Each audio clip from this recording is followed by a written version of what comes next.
Hello friends and dear students, आज हम discuss करेंगे 27 important MCQs from unit 5 of pharmaceutical organic chemistry third, जो कि हमारे B pharm fourth semester second year students के लिए काफ़ी लाभदायक साबित होंगे। जैसा कि आप सबको मालूम है कि ये यूनिट 5 जो है हमारी नेम रिएक्शंस और उनकी मैकेनिज्म के ऊपर है। तो एक चीज़ हमें समझनी होगी इस वीडियो को शुरू करने से पहले कि जो हमारे नेम रिएक्शंस के ऊपर जो प्रश्न बन सकते हैं वो जनरली उन नेम रिएक्शंस में या उन पर्टिकुलर रिएक्शंस में यूज़ होने वाले रिएक्टेंट सबस्ट्रेट के ऊपर बन सकती है। वहाँ पे कौन सा कैटलिस्ट, कौन सा सॉल्वेंट सिस्टम है, इस पे प्रश्न बन सकता है। प्रोडक्ट क्या बन रहा है उस रिएक्शन में, इस पे भी प्रश्न बन सकता है। साथ ही साथ इसके मैकेनिज्म के ऊपर भी कुछ प्रश्न पूछे जा सकते हैं कि इंटरमीडिएट क्या बन रहा है, किस इंटरमीडिएट के थ्रू वो रिएक्शन जो है कंप्लीट हो रही है, मैकेनिज्म में कितने स्टेप्स यूज़ हो रहे हैं। और साथ ही साथ एक बहुत ही खास बात यह है कि कुछ एग्जाम्पल्स ऑफ द रिएक्शन दिए जा सकते हैं जिसमें आपको एरो बना करके छोड़ दिया, आगे प्रोडक्ट पूछ लिया, प्रोडक्ट और रिएक्टेंट दे दिया, सबस्ट्रेट और कैटलिस्ट पूछ लिया। इस तरीके के प्रश्न भी जो है बन सकते हैं। तो ये इसलिए मैं बता रहा हूँ ताकि आप लोग जब भी नेम रिएक्शंस पढ़ें तो इन बातों का इसमें ध्यान रखेंगे तो आपके सभी प्रश्न जो है वो आसानी से हो जाएंगे।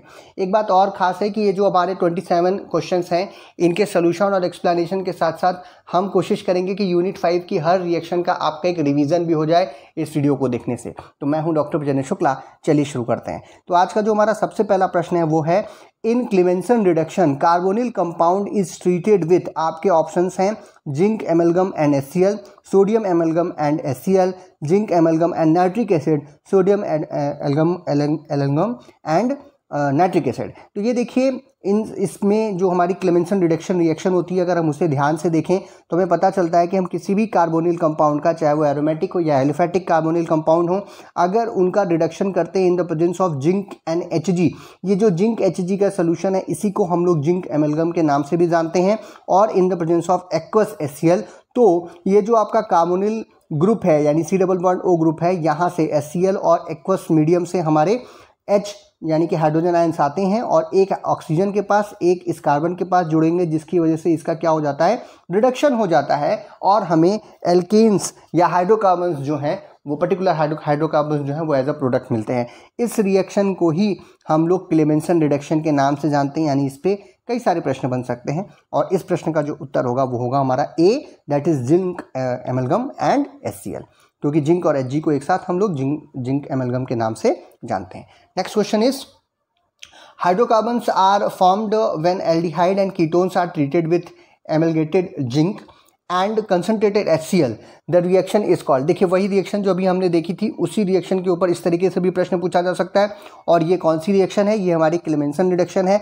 जैसा कि आपके सामने दिख रहा है, किसी भी कार्बोनिल कंपाउंड को अगर हम लोग जिंक एमलगम के साथ HCl की प्रेजेंस में रिएक्शन को कराते हैं तो उसका रिडक्शन होता है और हमें मिलता है कोई भी हाइड्रोकार्बन पर्टिकुलर जो भी बनना चाहिए उस पर्टिकुलर सबस्ट्रेट के द्वारा वो बन जाएगा। तो ये जो रिएक्शन है इसी को हम क्या कहते हैं, क्लेमेंसन रिडक्शन के नाम से जानते हैं। और इसलिए आंसर जो होगा हमारा वो क्या होगा, B होगा। Next question is, which of the following is selective reducing agent and reduces aldehyde and ketones to alcohols, NaOH, zinc amalgam, NaBH4 या फिर KOH। अब अगर इन चारों को अगर हम ध्यान से देखें तो यहाँ पर एक जो है रिड्यूसिंग एजेंट काफ़ी अच्छा है, क्योंकि अगर जिंक Hg के साथ अगर HCl होता तब तो वो रिड्यूसिंग एजेंट के रूप में हम लोग ले सकते थे।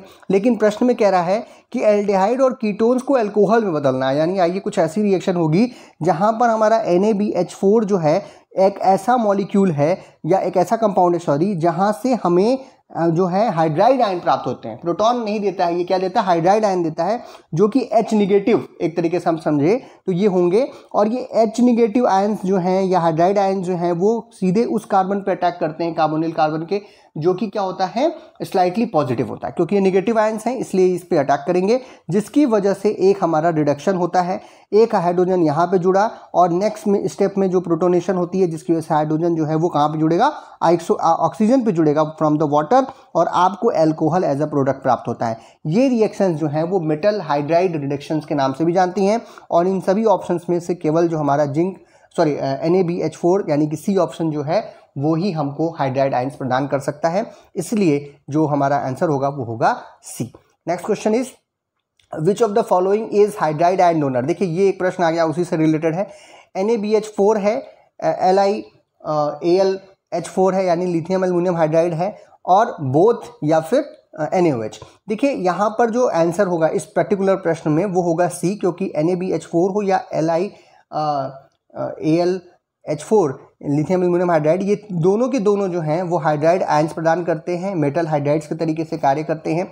इनकी खासियत ये है कि जब ये हाइड्रोजन को यहाँ से लीव करते हैं तो हमें हाइड्राइड न्यूक्लियोफाइल मिलता है, जहाँ पे हाइड्रोजन के ऊपर हमें निगेटिव चार्ज देखने को मिलता है, क्योंकि जो पेयरिंग इलेक्ट्रॉन्स हैं, जो बॉन्डिंग इलेक्ट्रॉन्स हैं, वो हाइड्रोजन पर ट्रांसफर कर देते हैं ये मेटल्स, जिसकी वजह से हमें हाइड्राइड न्यूक्लियोफाइल जो है वो प्राप्त होता है।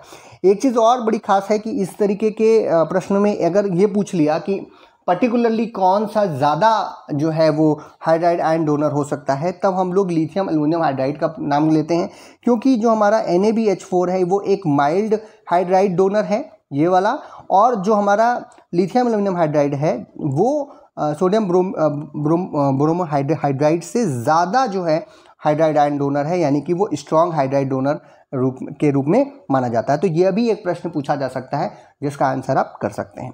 Next question is which is unreactive in hydride reduction with NaBH4। अगर NaBH4 के साथ हम लोग रिएक्ट कराते हैं तो इन चारों में से कौन सा ऐसा कंपाउंड है जिसका रिडक्शन नहीं होगा, जिस कार्बोनिल कार्बन का रिडक्शन ये नहीं कर पाएगा।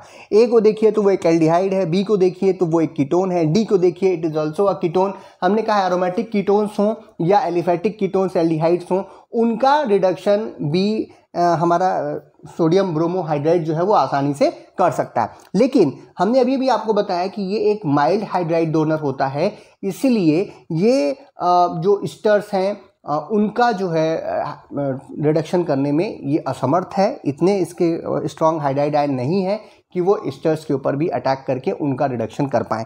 इसी वजह से जो आंसर होगा वो होगा सी, क्योंकि सी जो है वो एक स्टर दिखाई दे रहा है आपको, और इसके साथ जो है वो हाइड्राइड रिडक्शन नहीं कर पाएगा हमारा NaBH4।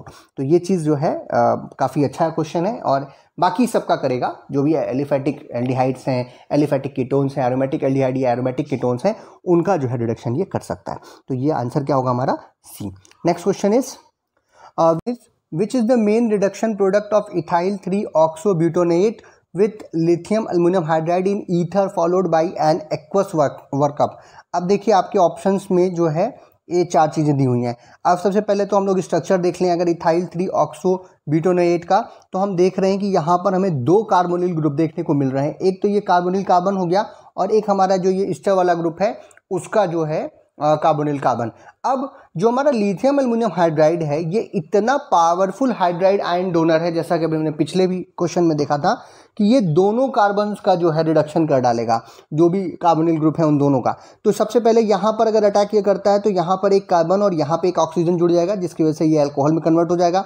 यहाँ पर भी सेम चीज़ होगी, लेकिन जब ये पहली बार ये दो स्टेप में जब भी ईस्टर्स पे ये अटैक करता है हमारा लिथियम एल्युमिनियम हाइड्राइड, तो वो दो स्टेप्स में करता है। फर्स्ट स्टेप में जब वो हाइड्राइड आयन का ट्रांसफर करता है तो ये जो डबल बॉन्ड है ये ब्रेक होगा, ऑक्सीजन के ऊपर नेगेटिव चार्ज, ये नेगेटिव चार्ज के साथ जो है एल्युमिनियम हाइड्राइड जो है का बचा हुआ पार्ट वो जुड़ता है, और जब ये बॉन्ड वापस से ब्रेक होता है, जब यहाँ डबल बॉन्ड बनेगा, तो क्योंकि अब इस कार्बन पे हाइड्रोजन आ चुका है तो ये यहाँ से ब्रेकअप हो जाता है। इस ब्रेकअप होने की वजह से हमें एक अल्कोहल, एक छोटा अल्कोहल जो है वो एज अ बाई प्रोडक्ट भी प्राप्त होगा, एंड फिर नेक्स्ट स्टेप में फिर से एक हाइड्राइड आयन ट्रांसफर होगा, जिसकी वजह से यहाँ पर भी बिल्कुल इस तरीके से अल्कोहल ग्रुप जो है वो आ जाएगा, जिसकी वजह से हमें एक डाई ऑल ग्रुप जो है वो मिलेगा। और ऐसा जो हमारे ऑप्शंस हैं इन सब में से केवल यहाँ पर ही देखने को मिल रहा है ऑप्शन नंबर ए में, इसीलिए जो हमारा आंसर होगा वो होगा ए, दैट इज़ 1,3-ब्यूटेन डाइऑल जो है इसका प्रिपरेशन होगा। अगर आपके ऑप्शन में, क्योंकि यहाँ पर ऑप्शन मैंने दिया है, बट ऑप्शन में अगर बाई प्रोडक्ट भी लिखा हुआ है एज यहाँ पर इस जगह पर बन सकता है CH2OH, ये भी बन सकता है, तो CH2OH या इथाइल अल्कोहल जो है ये भी जो है साथ में बनेगा, और ये एक बाई प्रोडक्ट के रूप में यहाँ पर प्राप्त होगा।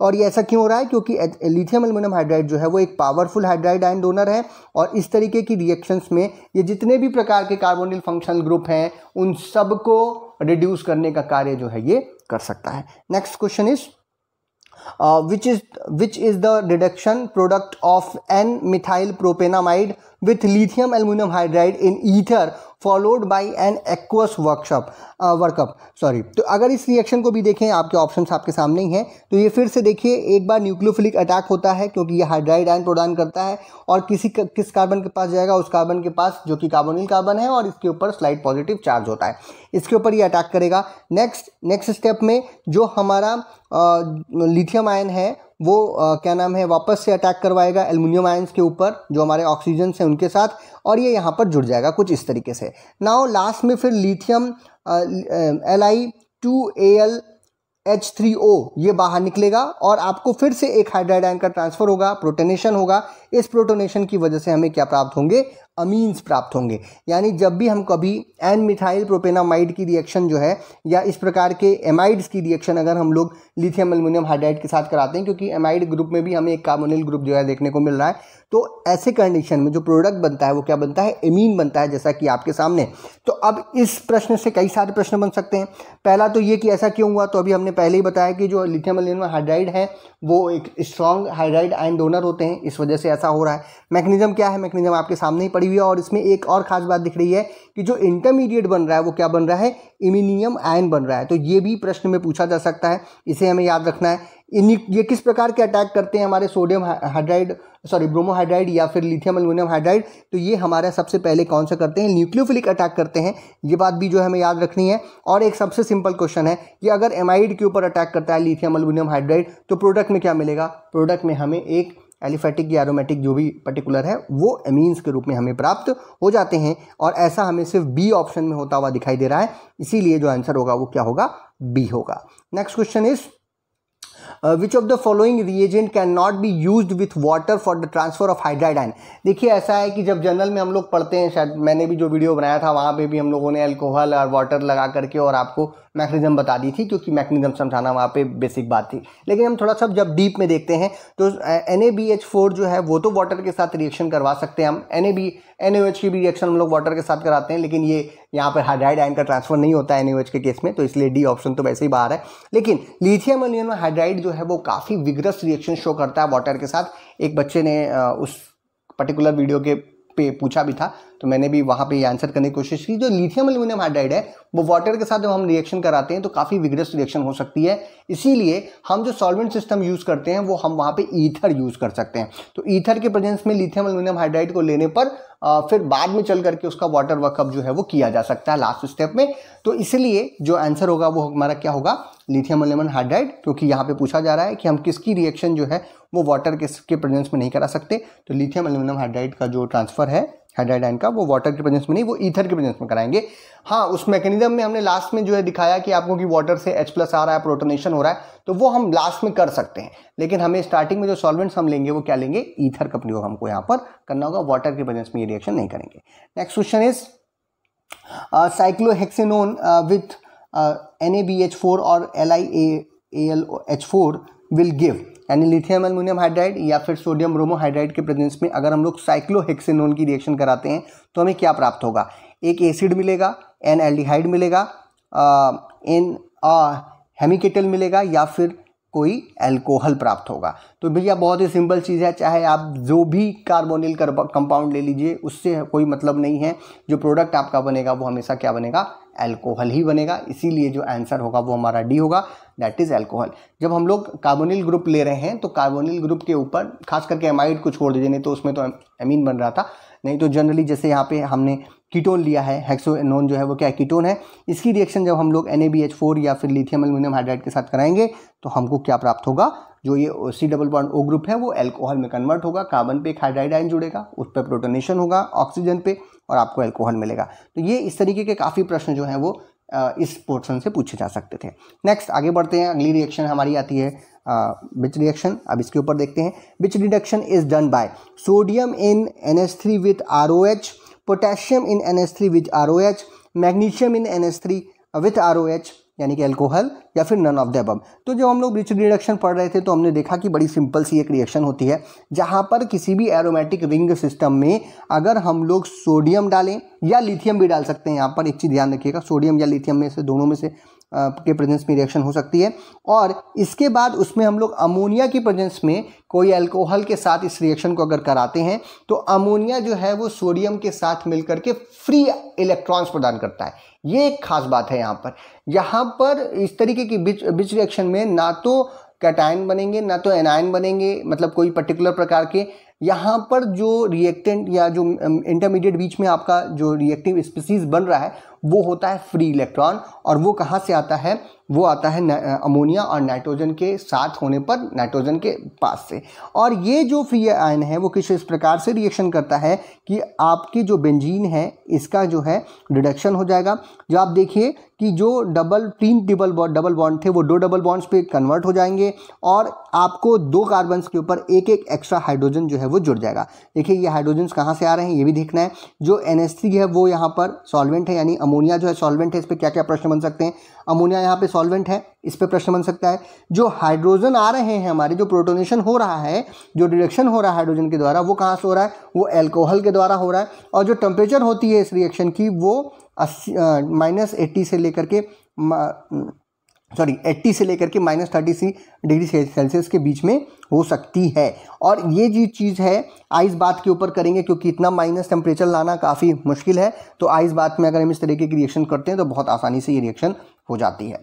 तो ये काफ़ी एक इम्पॉर्टेंट रिएक्शन है। और हमने देखा कि यहाँ पे सोडियम, अमोनिया और अल्कोहल का यूज़ हो रहा है। तो हमारे प्रश्न के अनुसार जो आंसर होगा वो होगा A, that is sodium in ammonia and alcohol. और इस तरीके की रिएक्शन में हमें जो है डाईईन्स, साइक्लोडाईईन्स का जो है प्रोडक्शन हो जाता है, जैसा कि यहाँ पर हो रहा है। Next question is what is the final product obtain in Birch reduction, unconjugated cyclohexadiene, conjugated cyclohexadiene, unconjugated cyclopentadiene, या फिर ऑल ऑफ द एबव। तो जब हम लोगों ने अभी जो रिएक्शन देखी, एक बार फिर से अगर देखें सिंपली, तो जो हमारा एरोमेटिक रिंग सिस्टम है वो लिथियम या सोडियम की प्रेजेंस में इन अमोनिया एंड अल्कोहल वो चेंज होता है, उसका रिडक्शन होता है। और इस रिडक्शन के फलस्वरूप हमको कुछ इस प्रकार के रिंग सिस्टम मिलते हैं। और अगर आप इनको ध्यान से देखिए, जहाँ पर ये साइक्लोडाईन्स हमें मिल रही हैं, इनको देखिए कि डबल बॉन्ड, फिर सिंगल बॉन्ड, फिर सिंगल बॉन्ड, फिर डबल बॉन्ड। कंजुगेटेड सिस्टम अगर होता तो डबल बॉन्ड, फिर सिंगल बॉन्ड, फिर डबल बॉन्ड, फिर सिंगल बॉन्ड, ऐसा कुछ बनना चाहिए, जैसा कि यहाँ पर हमें कंजुगेटेड सिस्टम दिखाई दे रहा है। बट यहाँ पर ऐसा नहीं हो रहा। डबल बॉन्ड के बाद 2 सिंगल बॉन्ड है, फिर डबल बॉन्ड है, फिर 2 सिंगल बॉन्ड है, फिर एक डबल बॉन्ड है। यानी कि ये कंजुगेटेड सिस्टम नहीं है, ये क्या है, अनकंजुगेटेड सिस्टम है। 6 कार्बन कंटेनिंग चेन है और हेक्सेन के साथ 2 डबल बॉन्ड्स हैं, इसलिए डाईईन बोल रहे हैं। इसीलिए जो प्रोडक्ट बनेगा वो क्या बनेगा, अनकंजुगेटेड साइक्लोहेक्सेन डाईईन बन रहा है। एक चीज़ और ध्यान देने वाली बात है, एक प्रश्न और है कि अगर बेंजीन के ऊपर कोई हमारे ग्रुप्स लगे हों पहले से, तो प्रोडक्ट क्या बनेगा। तो प्रोडक्ट देखिए ऐसा बनेगा कि जहाँ पे आपका जो सब्स्टिट्यूशन है उसी के साथ 1-2 पे डबल बॉन्ड मिले, और उस नहीं तो फिर आपका 2-3 पे डबल बॉन्ड आए। ये चीज़ हमें देखना है। ये देखिए 2 अलग अलग प्रकार के प्रोडक्ट्स बन सकते हैं। ऐसा कब होगा, जब आपका ये जो ग्रुप लगा हुआ है, अगर ये इलेक्ट्रॉन डोनेटिंग ग्रुप लगा हुआ है, तो इलेक्ट्रॉन डोनेटिंग ग्रुप होने की वजह से ये प्रोडक्ट बनेगा आपको, जहाँ पे 1-2 सब्स्टिट्यूशन या 1-2 पे क्या होगा, डबल बॉन्ड मिलेगा 1-2 पोजीशन पे। और अगर इलेक्ट्रॉन विड्रॉइंग ग्रुप होगा तो ये थोड़ा सा डबल बॉन्ड को अपने से दूर धकेल देगा, और डबल बॉन्ड हमको कहाँ मिलेगा, पहला वाला, दूसरे और तीसरे नंबर पे मिलेगा। तो ये जो चीज़ है इस पे भी प्रश्न जो है वो पूछा जा सकता है। काफ़ी डीप स्टडी करने पर हमें ये प्रश्न जो है वो मिल सकते हैं। तो ये जो आंसर होगा यहाँ पर वो क्या है, कंजुगेटेड साइक्लोहेक्साडाइन्स है। और इस प्रश्न से हम लोग इस पर्टिकुलर प्रश्न से हम कई सारे और प्रश्नों का सोल्यूशन कर सकते हैं। इसीलिए मेरा प्राइम कंसर्न यही है कि हम क्वेश्चंस कम लें, लेकिन हम एक क्वेश्चन पे कई सारे क्वेश्चन जो हैं वो सॉल्व कर पाएँ। एक चीज़ और है कि भैया एक प्रकार और है कि हम लोग क्या करें कि आपके प्रश्न में ये जो है गैप कर दिया जाए, ये प्रोडक्ट गैप कर दिया जाए, केवल इतना दे दिया जाए तो पूछा जाए प्रोडक्ट क्या बनेगा, प्रोडक्ट दे दिया जाए और ये गैप कर दिया जाए, पूछा जाए यहाँ पे क्या होगा। इस तरीके के प्रश्न भी बहुत कॉमन होते हैं, और इसलिए अगर आपको इनकी मैकेनिज्म या इन रिएक्शन के बारे में जानकारी है तो आप इस तरीके के प्रश्नों को भी आसान तरीके से सॉल्व कर पाएंगे।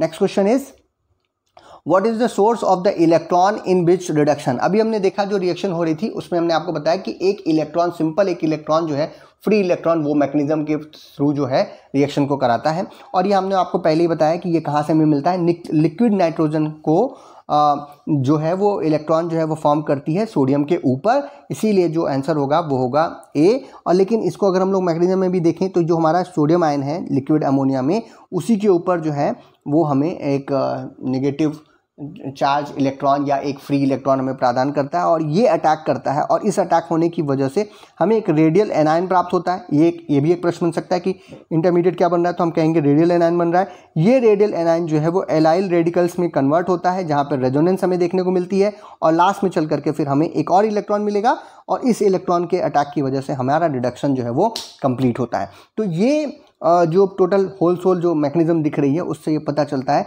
कि जो लिक्विड नाइट्रोजन है वो हमें एक फ्री इलेक्ट्रॉन जो है सोडियम के ऊपर प्रदान करता है, और यही जो है हमारे बीच रिडक्शन में इलेक्ट्रॉन का सोर्स माना जाता है। ये काफ़ी इंपॉर्टेंट क्वेश्चन है, कई बार जो है वो पूछा गया है डिफरेंट एग्जाम्स में।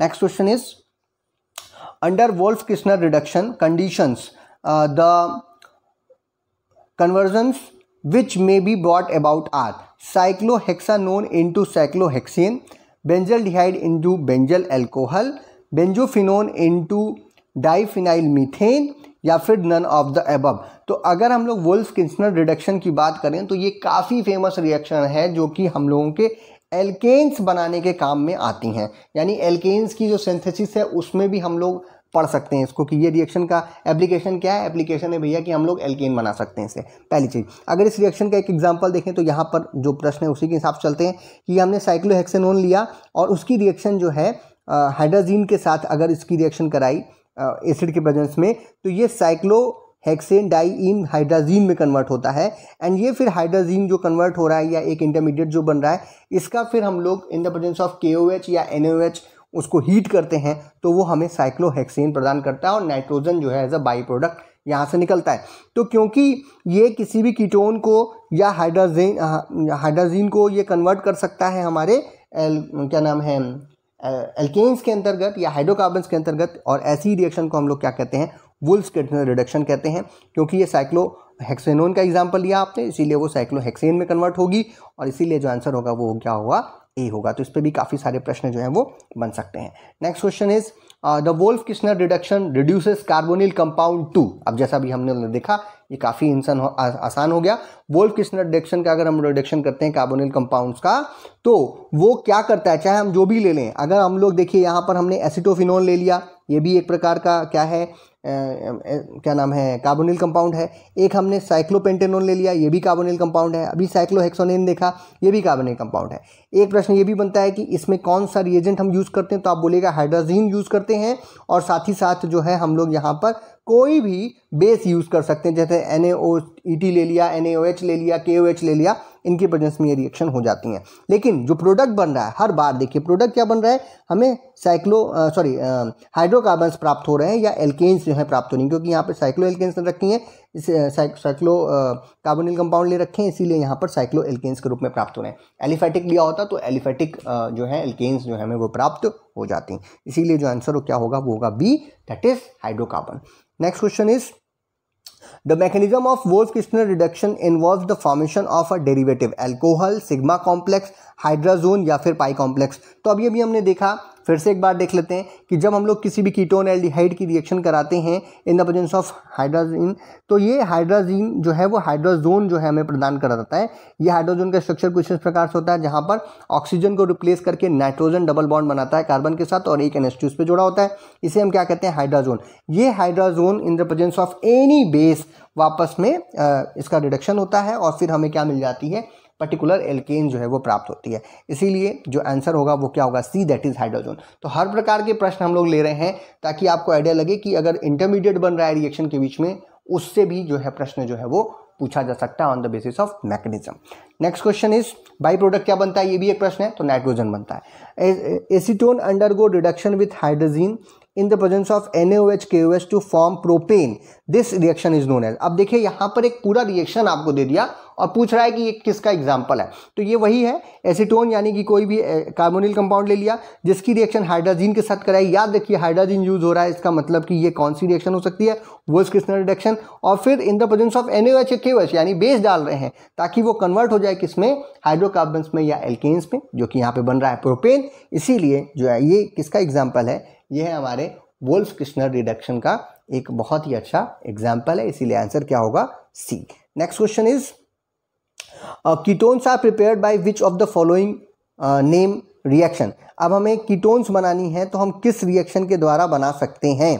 क्लेमेंसन रिडक्शन, आपका कैनिज़ारो रिएक्शन, हमारी रोजेनमुंड रिडक्शन, या फिर ओपेनर ऑक्सीडेशन। तो हम लोग कीटोन्स की जो प्रिपरेशन कर सकते हैं with the help of acetone in the presence of कोई भी अल्कोहल ले लीजिए, और अल्कोहल की रिएक्शन अगर हम लोग जो है एसीटोन्स के साथ कराते हैं in the presence of aluminium isopropoxide, ये कैटलिस्ट है, ये बहुत ज़रूरी है। ओपेनर ऑक्सीडेशन में हम लोगों को एल्युमिनियम आइसोप्रोपेक्साइड लेना पड़ता है और हीट करते हैं, तो जो प्रोडक्ट बनता है वो प्रोडक्ट आपका देखिए ये अल्कोहल था, अल्कोहल से कीटोन में क्या हो जाता है? कन्वर्ट हो जाता है। ये एक चीज़ है।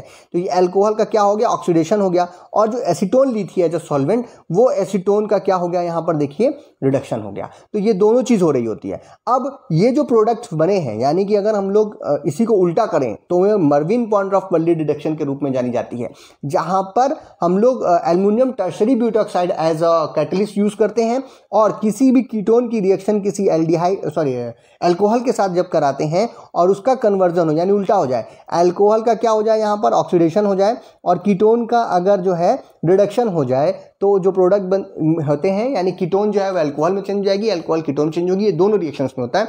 लेकिन यहाँ पर ध्यान दीजिएगा, ये ओपेनर ऑक्सीडेशन है अगर हमें कीटोन बनानी है, और अगर हमें क्या नाम है एल्डिहाइड में इसको कन्वर्ट करना है, और सॉरी अल्कोहल में कन्वर्ट करना है, तो हमें क्या करना होगा? मर्विन पॉन्ड्रॉफ-वर्ली रिडक्शन लेना होगा। ये दोनों रिएक्शंस एक दूसरे की अपोजिट है। इस पे काफ़ी सारे प्रश्न पूछे जाते हैं कि ओपेनर ऑक्सीडेशन का अपोजिट रिएक्शन कौन सा है? तो आप बोलिएगा मर्विन पॉन्ड्रॉफ-वर्ली रिडक्शन। मर्विन पॉन्ड्रॉफ-वर्ली रिडक्शन का अपोजिट क्या है? तो आप बोलिएगा क्या नाम है ओपेनर ऑक्सीडेंट। तो दोनों जो प्रोडक्ट हैं, एक का प्रोडक्ट दूसरे के लिए रिएक्टेंट, दूसरे का रिएक्टेंट पहले के लिए प्रोडक्ट बन जाएगा। बस ध्यान रखना है कि यहाँ पर एक प्रश्न और बनता है कि कैटलिस्ट क्या यूज हो रहा है। तो ओपेनर ऑक्सीडेशन में जो कैटलिस्ट हम यूज करते हैं वो होता है एल्युमिनियम आइसोप्रोपेक्साइड, और मर्विन पॉन्ड्रॉफ-वर्ली रिडक्शन में जो हम कैटलिस्ट यूज करते हैं वो होता है एल्युमिनियम टर्शरी ब्यूटॉक्साइड। ये भी याद रखिए, इस पर भी काफ़ी प्रश्न जो है वो पूछा जा सकता है।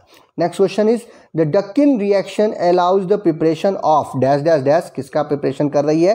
फ्रॉम एराइल एल्डिहाइड और aryl ketones via oxidation with hydrogen peroxide in the presence of. देखिए ये डकिन रिएक्शन का पूरा कहानी हमने इस क्वेश्चन में डाल दी। हम कह रहे हैं कि डकिन रिएक्शन होने पर प्रिपरेशन किस चीज़ का बनता है, यानी प्रोडक्ट क्या बनता है? प्रोडक्ट जो भी बनेगा वो होगा एरोमेटिक अल्कोहल बन सकता है लाइक फिनॉल, पहली चीज़। दूसरी चीज़, यहाँ पे सबस्ट्रेट या रिएक्टेंट हम क्या यूज़ करते हैं? वो हम यूज़ करते हैं एराइल एल्डिहाइड हो सकता है या फिर एराइल कीटोन्स हो सकता है, यानी aryl carbonyl compound as a substrate यहाँ पे यूज होंगे।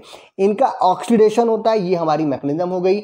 और ऑक्सीडेशन करने के लिए हम रिएक्टेंट क्या, ये सबस्ट्रेट था सॉरी, अल्कोहल एंड कीटोन, हम रिएक्टेंट क्या यूज़ करते हैं? रिएजेंट क्या लेंगे? रिएजेंट जो होगा हमारा रिएक्टेंट जो होगा वो क्या होगा?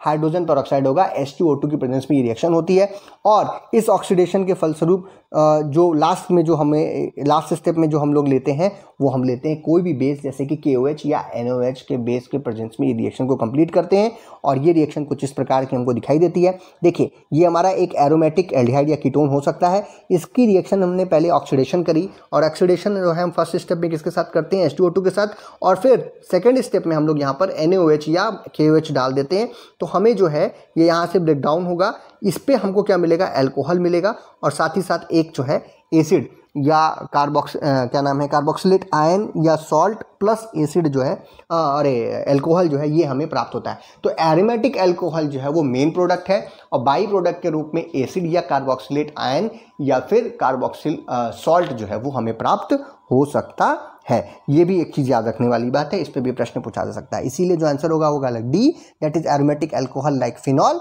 एंड बेस लाइक NaOH में ये रिएक्शन जो है वो कंप्लीट हो रही है।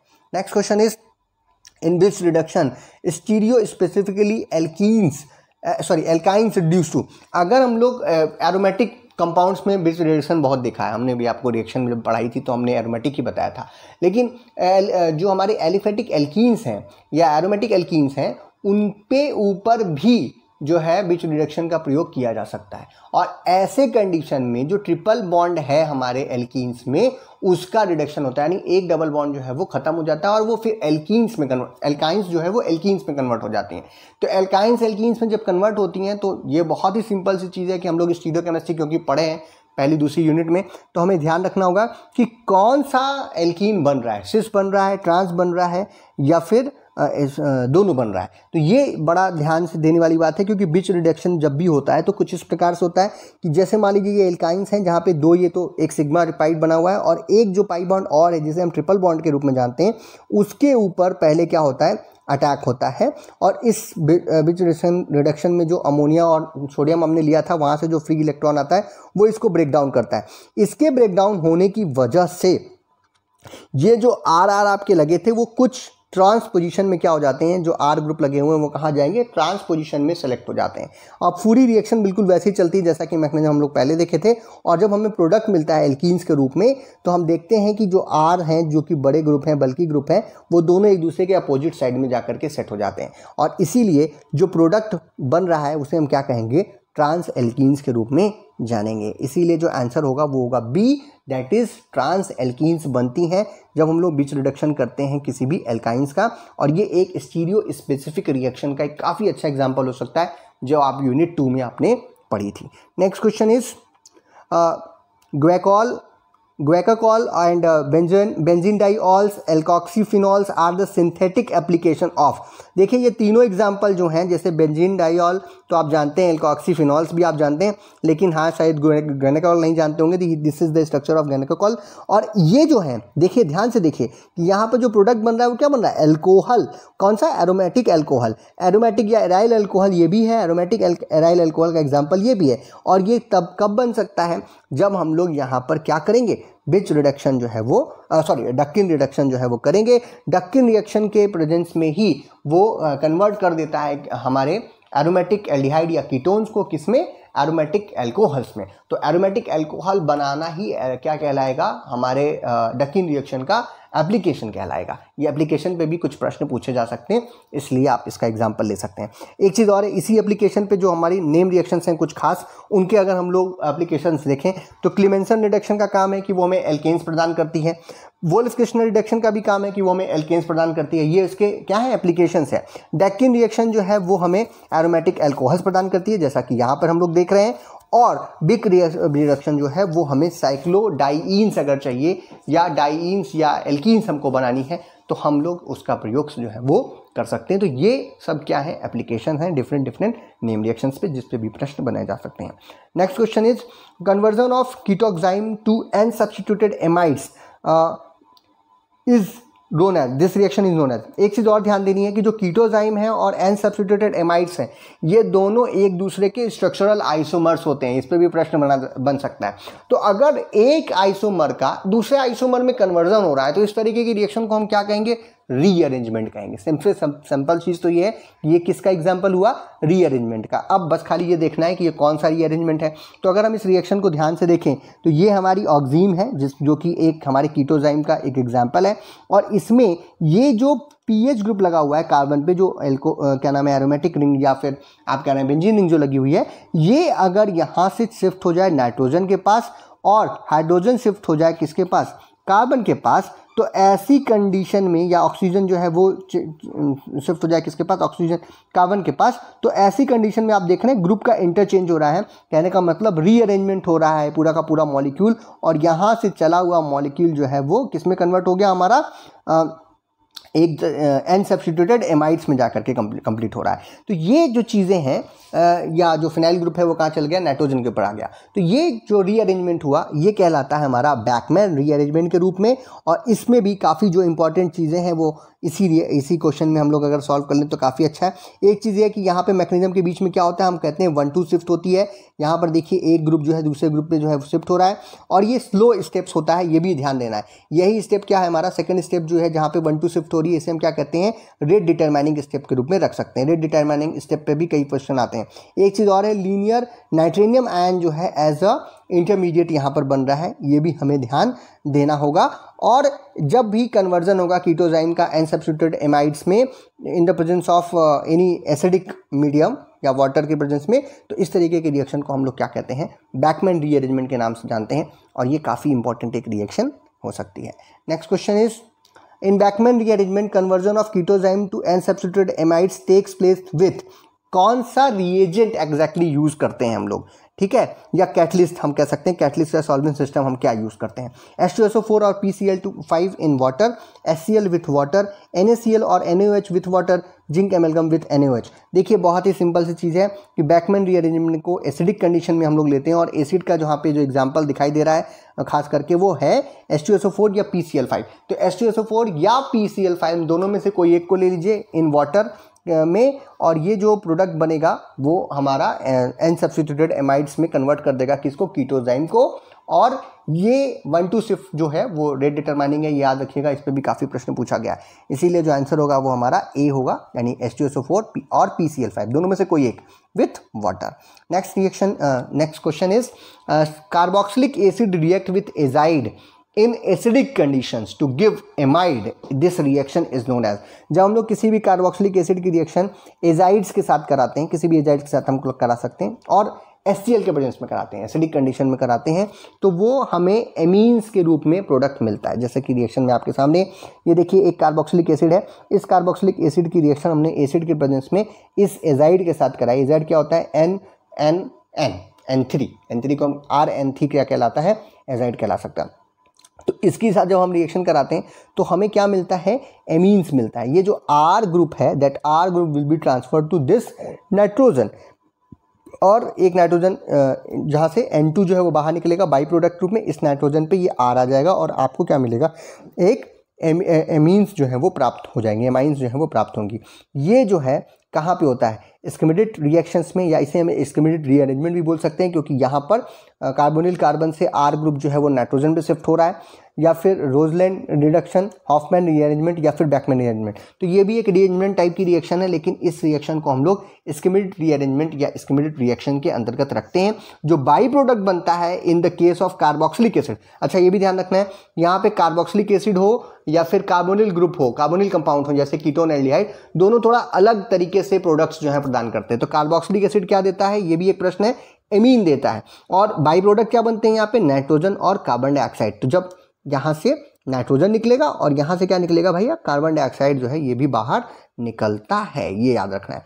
नेक्स्ट क्वेश्चन इसी के ऊपर होगा कि जो कीटोन्स या एल्डिहाइड हैं, अगर वो एजाइड्स के साथ रिएक्शन करते हैं एसिडिक कंडीशन में, तो उसे भी हम लोग क्या कहते हैं, इस्केमिडेट रीअरेंजमेंट या इस्केमिडेट रिएक्शन के नाम से जानते हैं।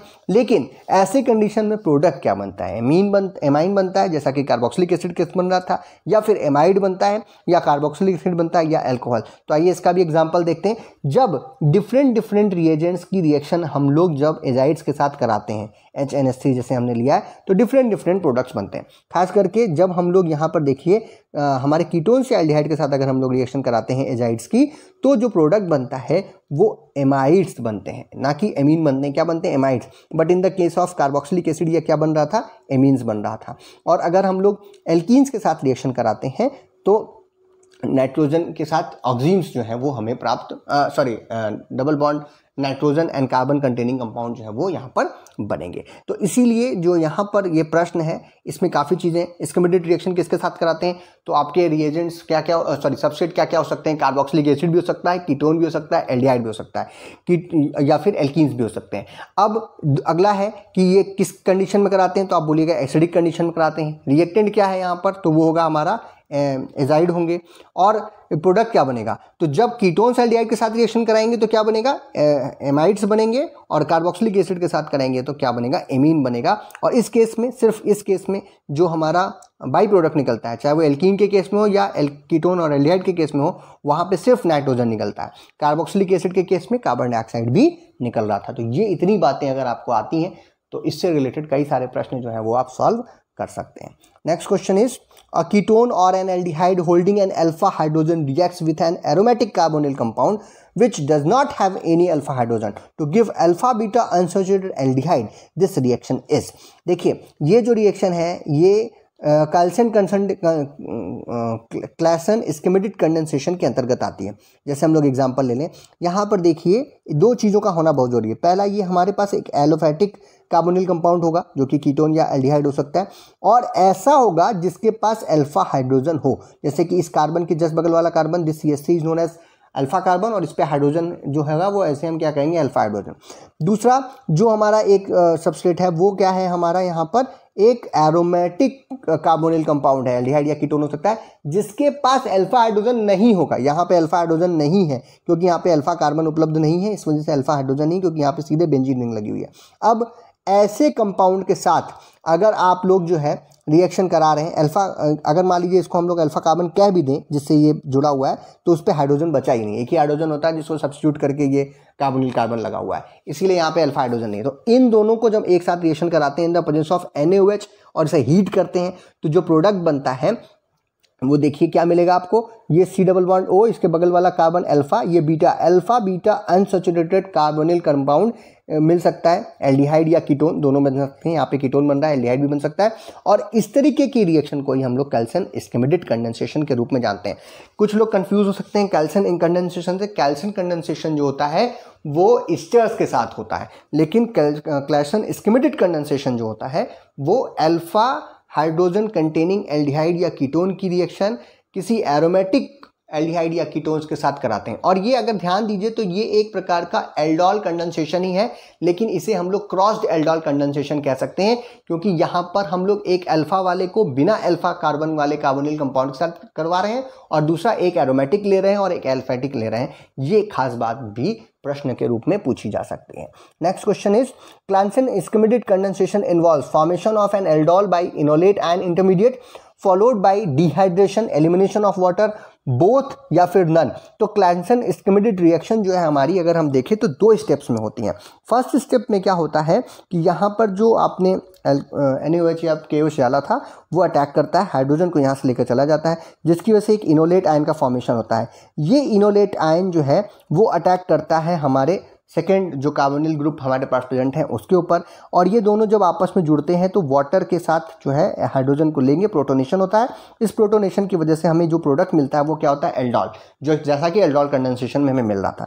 इस एल्डोल के ऊपर फिर से OH आयन जो है वो अटैक करेगा, और इस अटैक की वजह से यहाँ पर जो है आपको आगे चल करके क्या मिलेगा, एक alpha beta unsaturated carbonyl compound जो है वो प्राप्त होता है। तो ये दोनों चीज़ होती है। और यहाँ पर एक चीज़ और ध्यान देना है कि एल्डोल बनने के बाद जब ये OH इस पे अटैक करता है तो यहाँ से क्या निकलता है, वाटर का मॉलिक्यूल निकलता है, एलिमिनेशन ऑफ वाटर होता है, जिसकी फलस्वरूप हमें alpha beta unsaturated carbonyl compound मिलता है। तो ये मैकेनिज्म के दो स्टेप्स हैं, यानी कि A और B दोनों हो रहा है, इसीलिए जो आंसर होगा वो क्या होगा, C, that is both will be occur during the schematic condensation reaction. Next reaction is जो लास्ट रिएक्शन है आज की, condensation of benzaldehyde with acetone in NaOH followed by dehydration will give. Condensation अगर हम लोग बेंजल्डिहाइड का करते हैं एसीटोन के साथ इन NaOH, ये और उसके बाद फिर डिहाइड्रेशन होता है तो हमें क्या प्रोडक्ट मिलेगा। अब एक बार फिर से ध्यान दीजिए कि ये हमारा क्लासेन स्किमेटेड कंडेंसेशन ही है, क्योंकि यहाँ पर हमें बेंजल्डिहाइड मिल रहा है जो कि एक एरोमेटिक एल्डिहाइड है जहाँ पर अल्फा हाइड्रोजन नहीं होता है। एसीटोन जो है वो हमारा एक एलिफेटिक कीटोन है जहाँ पे अल्फा हाइड्रोजन होता है। इन दोनों की रिएक्शन अगर हम लोग NaOH के साथ करा रहे हैं तो जो प्रोडक्ट, उसके बाद फिर डिहाइड्रेशन कर रहे हैं, तो जो प्रोडक्ट बनना चाहिए वो हमारा क्या बनना चाहिए, alpha beta unsaturated carbonyl compound बनना चाहिए। और ऐसा हमको सिर्फ और सिर्फ B ऑप्शन में ही दिखाई दे रहा है।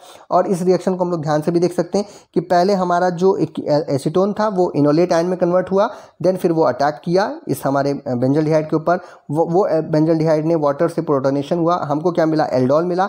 ये एल्डोल जो है वो फिर वाटर को लीव करके हमें क्या प्रदान करता है, बेंजल लैक्टोन प्राप्त, बेंजल एसीटोन प्राप्त कर रहा है, या फिर इसी को हम क्या कर सकते हैं, 4-फेनाइल 3-ब्यूटीन 2-ओन, ये भी हम इसे कह सकते हैं, जो कि एक alpha beta unsaturated carbonyl compound है।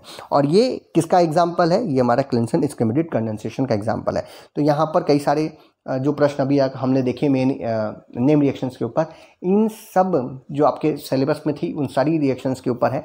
मर्विन पॉन्डॉर्फ रिएक्शन के बारे में हमने बता दिया जो कि आपके सिलेबस में नहीं है बट वो रिलेटेड है।